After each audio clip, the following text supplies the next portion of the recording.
All right, let's dive right into this explainer. Today we're taking a completely deadpan, forensic approach to what is, frankly, a highly complex, single-sentence operational manifesto.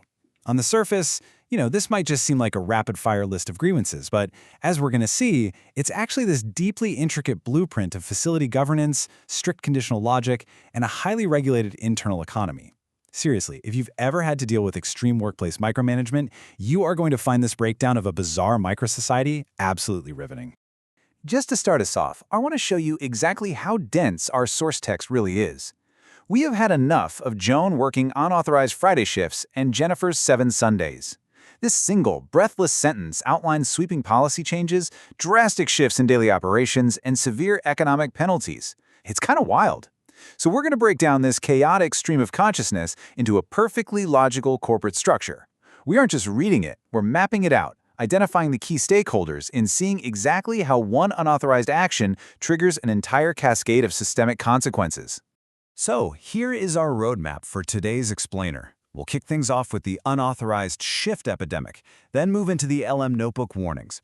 From there, we'll hit the supper protocol and takeover, check out the medication schedule adjustments, and finally, wrap up with the strawberry shortcake economy. Okay, Section 1, the unauthorized shift epidemic, mapping the root cause. Now, these are the exact contrasting infractions that kicked off this whole operational overhaul. On one side, we've got Joan's 4 unauthorized Fridays, and on the other, Jennifer R's staggering streak of 7 unauthorized Sundays. The tracking system here is literally meticulous. We're talking specific days of the week and exact infraction counts, acting as the catalyst that pushed this entire system to its breaking point. Moving on to Section 2, the LM Notebook warnings, previous escalations. To really understand the hierarchy of this organization, we have to categorize the entities involved.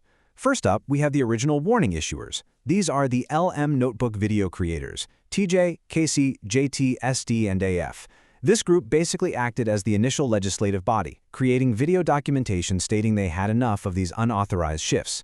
But when those warnings fail, well, power transfers directly to the executive enforcement branch, known as the Princesses. This branch consists of Leaf Brittany, Sophia, Chelly, Strawberry Shortcake, Bianca, and Rosalina. It's a fascinating separation of powers. The creators warn, but the Princesses enforce. And the second they step in, the operational norms of the entire facility change immediately. Which brings us to Section 3, Supper Protocol and Takeover, Operational Fallout. The system essentially triggers this flawless 4-step algorithmic response to any disruption. Let's look at the flow. If supper notifications are delayed, that's step 1, a strict protocol kicks in.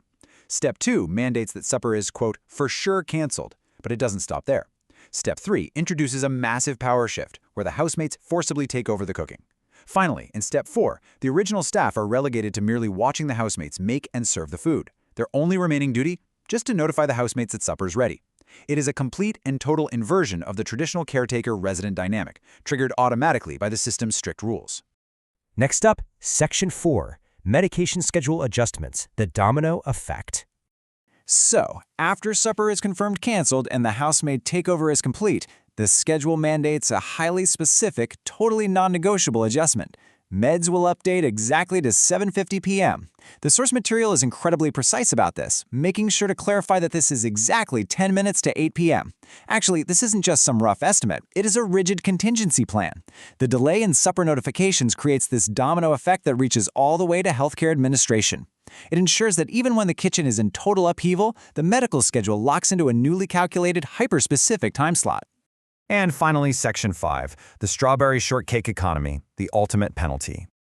I want you to just consider this astronomical figure for a second. 288,839,712. This is the starting balance of the total Strawberry Shortcake points.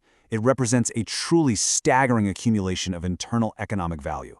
But because of Joan's 4 Fridays and Jennifer R's 7 Sundays, this massive fortune is now at severe risk.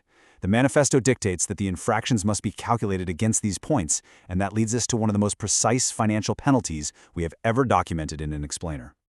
The final math reveals the exact economic consequence, and honestly, it is a marvel of punitive precision. The trigger is Jennifer R's 7 Sunday streak. The enforcers called in for this specific economic strike are a specialized subset of the princesses, Strawberry Shortcake, Rosalina, Bianca, and Sophia. And their mandate? to deduct exactly 712 points from that massive starting balance. This surgical strike drops Jennifer R's total from 288,839,712 down to a perfectly round $288,839,000.